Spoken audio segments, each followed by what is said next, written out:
A queda do jurado no 6. O primeiro sinal de ruptura. Toda grande queda começa com um estalo quase imperceptível. Mas quem ouve com atenção sabe que aquele som anuncia o desmoronamento.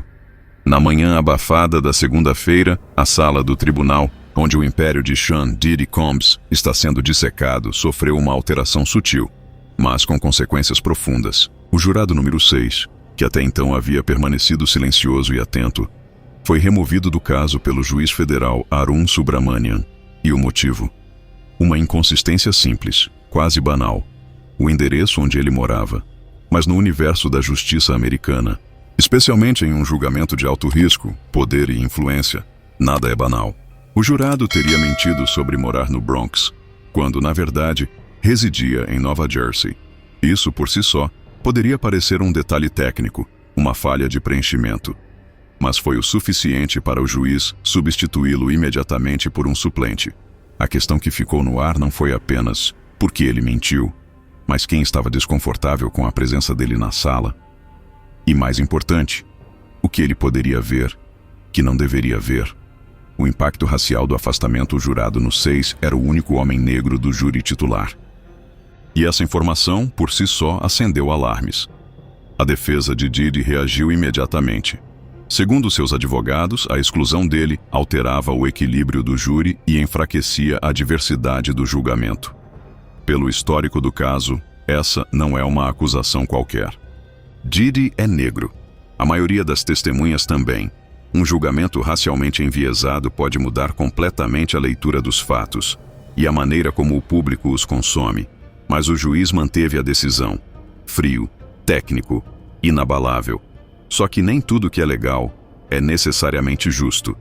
Quem era o jurado no 6? Pouco foi divulgado oficialmente. Mas fontes indicam que ele era discreto, metódico e havia chamado a atenção durante os primeiros dias por fazer muitas anotações, especialmente durante o depoimento das testemunhas-chave. Alguns até dizem que ele demonstrava desconforto visível em certos momentos, principalmente quando temas como tráfico sexual, festas com menores de idade e coerção psicológica eram descritos. Um jurado sensível ou um jurado ciente de algo a mais? E se não foi só o endereço? Aqui no Hidden Backstage of Fame, a pergunta que sempre fazemos é: o que não estão dizendo? E neste caso, há rumores, nunca confirmados, mas também nunca desmentidos, de que o jurado no 6 teria falado demais no recesso. Talvez comentado com outros jurados sua opinião sobre o que viu. Ou talvez demonstrado tendência a um veredito específico. No sistema legal americano, isso é um pecado mortal. Jurado parcial é jurado expulso. Mas, e se ele estivesse apenas incomodado com o que sabia? Uma substituição que muda o jogo com sua saída. O suplente convocado no lugar dele é descrito como mais jovem, branco e com pouca experiência com casos federais. Coincidência? Talvez. Mas em um julgamento que toca temas como abuso de poder, racismo estrutural, cultura do silêncio e exploração de artistas negros, esse tipo de substituição não passa despercebida. Nos bastidores, a equipe de defesa se pergunta: será que esse novo jurado conseguirá entender o contexto por trás das denúncias? Ou será apenas mais um nome em uma lista de veredictos previsíveis? O que os outros jurados sentiram? Após a exclusão do jurado no 6, observadores relatam um clima de tensão no tribunal, olhares trocados, silêncio nos corredores. Até o juiz, normalmente contido, pareceu mais rígido. Será que outros jurados ficaram com medo de também serem excluídos? Ou, o mais assustador, perceberam que não estão tão protegidos quanto pensavam? Em julgamentos de alto risco como esse, os jurados vivem como fantasmas. Não podem se comunicar com o mundo exterior. Não podem comentar nada com familiares. Não podem demonstrar emoção. Mas por dentro, cada um é uma bomba relógio. O primeiro dominó, a exclusão do jurado número 6, pode parecer uma nota de rodapé no meio de um processo recheado de vídeos explícitos, denúncias gravíssimas e figuras poderosas envolvidas. Mas para quem entende o funcionamento do jogo jurídico, isso é o primeiro dominó a cair. Agora que um jurado caiu por inconsistência técnica, qualquer outro pode cair também, por razões ainda mais obscuras. E enquanto a imprensa Discute o vídeo da Freak Off ou as mensagens secretas da assistente de Didi. Os analistas do caso estão de olho no júri, porque no final, são eles que decidem tudo. E se o júri for manipulado, pressionado ou dividido, a verdade pode morrer, mesmo diante das provas mais explícitas. E assim começa a 6ª semana do julgamento mais perigoso da cultura pop dos últimos tempos, com um nome a menos e 1000 perguntas a mais.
Os vídeos da Freak Off, quando a verdade não pode ser desvista. Existem verdades tão pesadas que não podem ser faladas. Outras são tão viscerais que só podem ser mostradas. Mas, e quando o que é mostrado é impossível de esquecer? Sexta semana do julgamento de Didi não foi marcada por palavras. Foi marcada por imagens, silenciosas, cruas, perturbadoras. Pela primeira vez desde o início do processo, os jurados assistiram ao que os advogados chamaram de material proibido, registros reais das chamadas freak-offs. E o que foi exibido, segundo fontes presentes, mudou completamente a atmosfera do tribunal. Havia respiração ofegante, gente desviando o olhar, pernas tremendo. O som dos fones de ouvido era abafado, mas o peso emocional era ensurdecedor.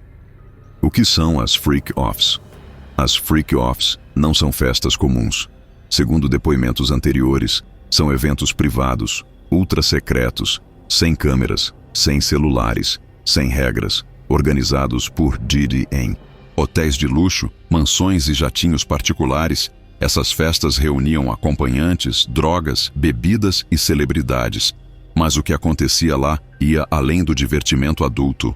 As festas tinham uma lógica perversa: poder, humilhação e submissão. Testemunhas descreveram jogos de dominação, competições sexuais forçadas, coerção psicológica e um clima de medo constante. Até então, tudo isso era dito. Agora, foi mostrado. O conteúdo dos vídeos, 3 gravações, foram exibidas, totalizando cerca de 18 minutos. Vídeo 1, 2012. Mostra Cassie Ventura, visivelmente alterada, acompanhada de 2 outras mulheres em um quarto de hotel. Didi aparece por breves segundos. O ambiente é escuro, mas é possível ouvir sua voz orientando as ações. Segundo a promotoria, Cassie estava sob efeito de drogas. Ela não interagia de forma lúcida. A cena tem natureza sexual explícita e foi qualificada como prova de tráfico e coerção. Vídeo 2, 2014. Traz o depoimento da ex-assistente Christina Corran, que narra o contexto da gravação. No vídeo, um grupo de 3 acompanhantes faz atos sexuais coreografados, supostamente sob ordens de Didi. Há risadas, câmeras internas e um código que se repete: obedece para subir. Seria essa a moeda de troca? Vídeo 3, 2021-22. O mais recente e o mais perturbador. Uma mulher identificada apenas como Jane aparece sendo instruída por uma voz masculina. Ela hesita, chora, mas continua. Não há gritos, não há violência direta. O que existe é algo ainda mais sombrio: obediência quebrada pelo medo. O impacto nos jurados. Os vídeos foram exibidos em sigilo absoluto.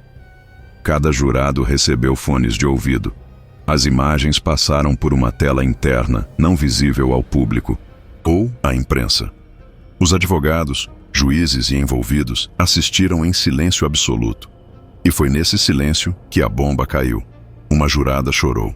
Outra passou mal e pediu para sair da sala por alguns minutos. 2 jurados pararam de anotar, simplesmente travaram. O júri não ouviu uma história.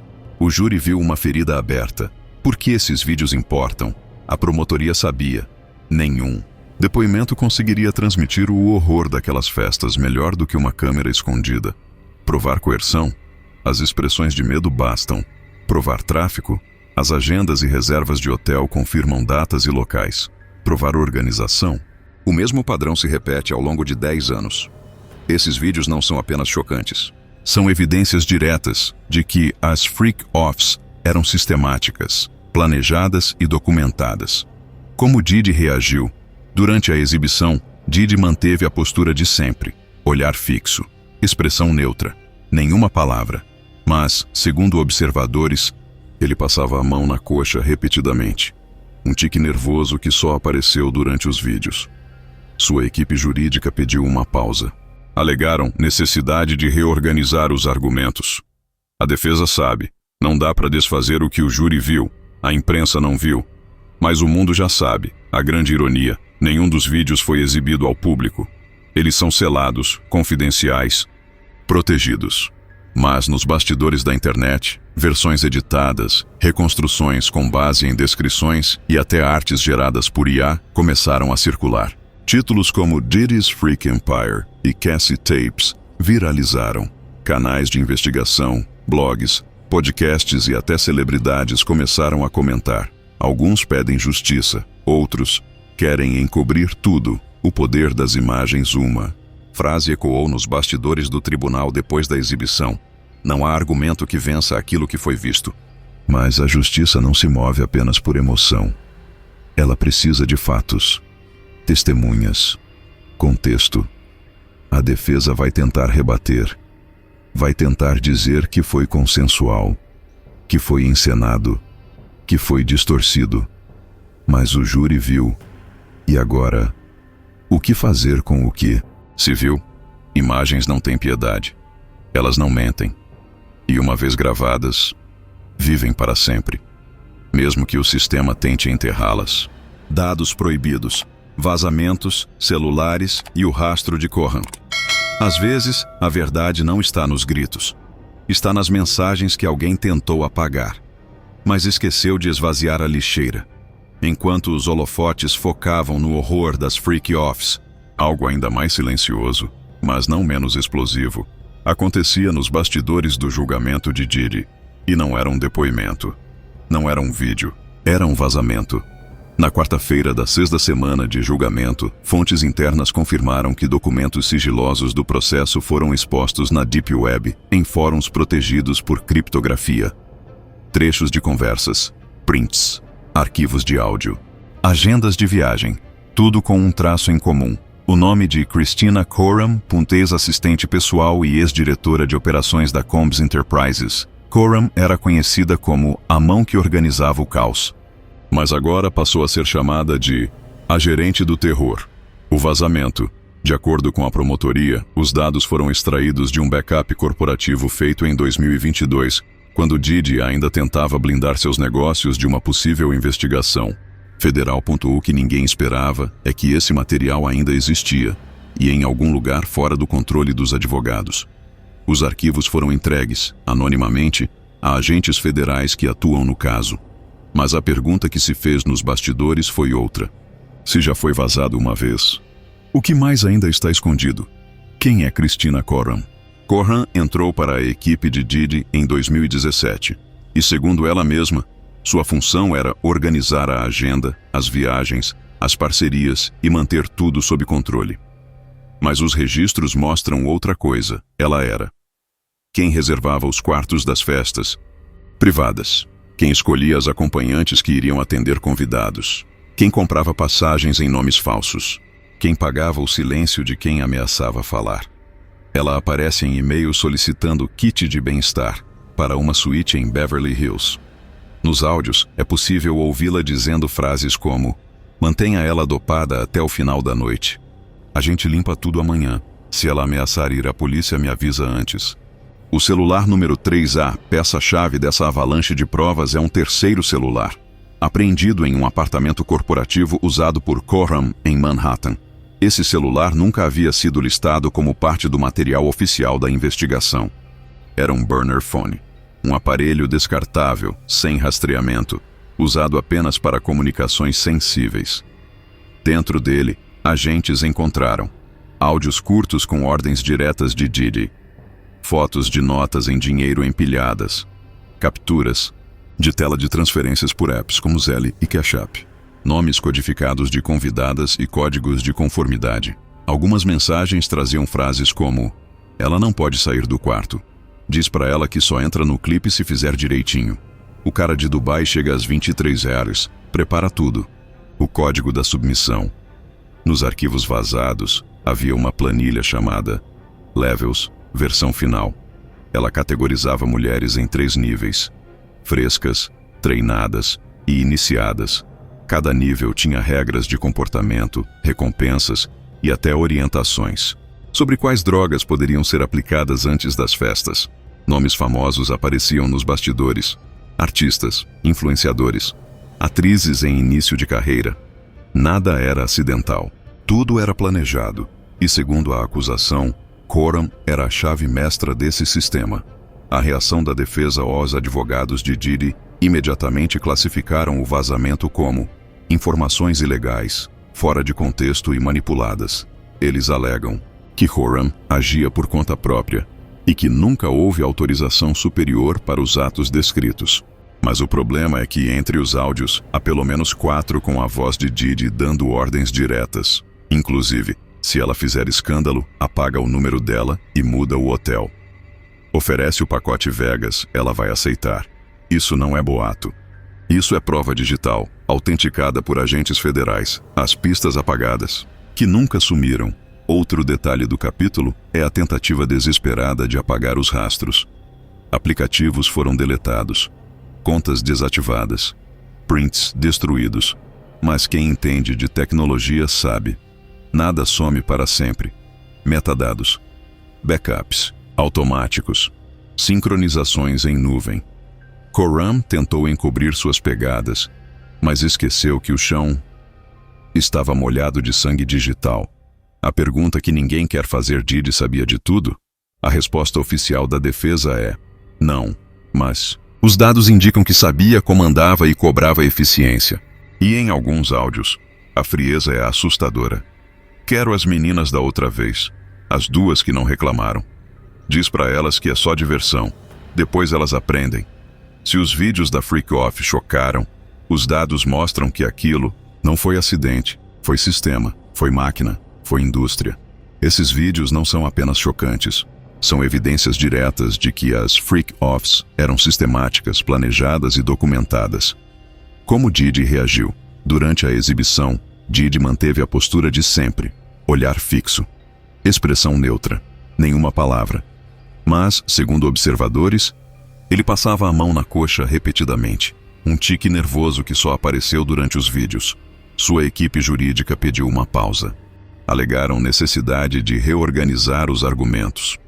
A defesa sabe, não dá para desfazer o que o júri viu, a imprensa não viu, mas o mundo já sabe.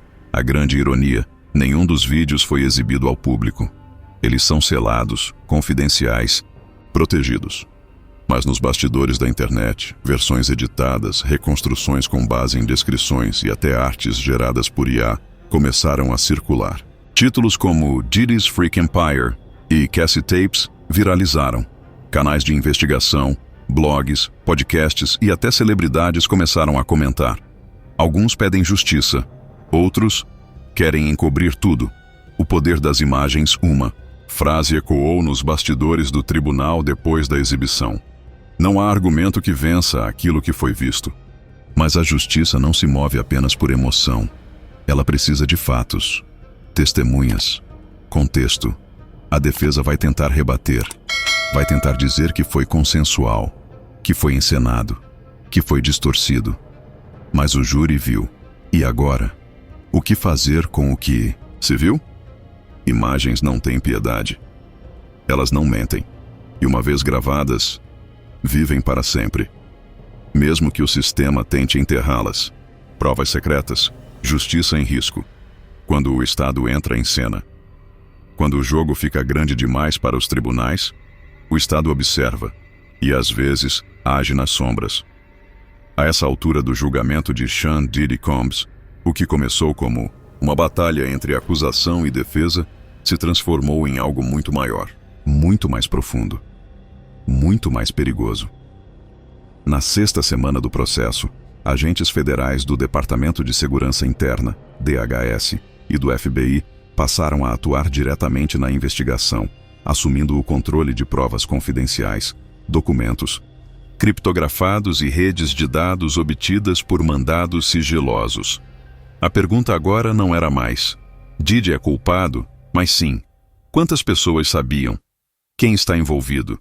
E até onde isso vai? A intervenção silenciosa. No dia 20 de junho, representantes do governo norte-americano entregaram ao tribunal um relatório lacrado.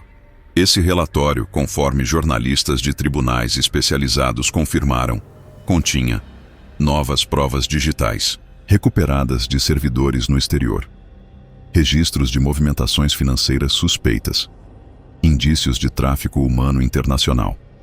As informações eram tão sensíveis que nem todos os advogados presentes no caso puderam acessar os dados. Apenas os promotores federais com credenciais de segurança especial. O conteúdo do dossiê fontes próximas ao caso revelaram que o material entregue incluía cópias de passaportes falsificados usados para transportar mulheres entre EUA, Emirados Árabes e Caribe, rastreamento de voos privados associados a festas exclusivas de Diddy, pagamentos criptografados vindos de empresas offshore ligadas a eventos que envolviam entretenimento adulto, mas sob o disfarce de consultoria artística, e-mails trocados entre executivos e agentes de talentos que falavam abertamente de modelos treinadas, listas VIP com prioridade e protocolos de silêncio. Entre os nomes citados estavam empresários da música, investidores de plataformas digitais e até 2 políticos de alto escalão ainda não identificados publicamente. Estado versus Estrela O, que era um caso de celebridade, virou agora um caso de Estado. Isso significa que a promotoria local pode ser retirada da linha de frente a qualquer momento, dando lugar à Justiça Federal, caso seja confirmado o envolvimento de grupos organizados, tráfico internacional, lavagem de dinheiro em múltiplos países e mais. Uma fonte próxima ao DHS afirmou que o nome de Diddy já aparecia em investigações paralelas desde 2021, como parte de um inquérito sobre tráfico humano transatlântico. A guerra nos bastidores. O aumento da presença federal gerou pânico nos bastidores do time de Diddy. Relatórios de seguranças revelam que advogados particulares do artista passaram a se reunir com especialistas em tratados internacionais, temendo que o caso possa extrapolar as fronteiras jurídicas dos etapas CTSIWA. Há rumores de que negociações de delação estariam sendo consideradas, não por Diddy, mas por ex-funcionários com medo de serem arrastados como cúmplices. Nomes como Christina Koran e Capricorn Clark estariam sendo monitorados por promotores para possível conversão em testemunhas protegidas. Provas que sumiram, mas, como todo enredo sombrio, há também o outro lado. Provas começaram a desaparecer. Nos últimos 10 dias, um HD externo contendo imagens de festas em Los Angeles foi reportado como danificado. Um funcionário de um hotel em Atlanta que iria depor sobre uma das festas renunciou ao testemunho após mudança repentina de país. Documentos financeiros da Bad Boy Records, arquivados entre 2015 e 2018, estão incompletos nos sistemas da Receita Federal. Coincidência? Ou o poder está mais uma vez agindo para apagar rastros? A ameaça à justiça com o envolvimento do governo, a segurança do júri e das testemunhas também foi reavaliada. Fontes revelaram que 2 jurados passaram a receber proteção estendida, após relatos de serem seguidos ao saírem do tribunal. A juíza responsável pelo caso reforçou que qualquer tentativa de intimidação implicará em prisão imediata. Mas a tensão já está no ar. E o medo não pode ser desexibido. Quando a justiça treme, o caso já não é mais apenas sobre Diddy. É sobre sistemas, redes, dinheiro e silêncio comprado. A entrada do governo marca o ponto em que o escândalo deixa de ser só entretenimento e vira uma ameaça real à estrutura de poder que existe por trás da indústria da fama. E é por isso que nesta fase, cada palavra é medida, cada silêncio é calculado. E cada decisão pode mudar tudo. Às vezes, o monstro não está no palco. Está atrás da cortina. E agora quem puxa essa cortina é o Estado.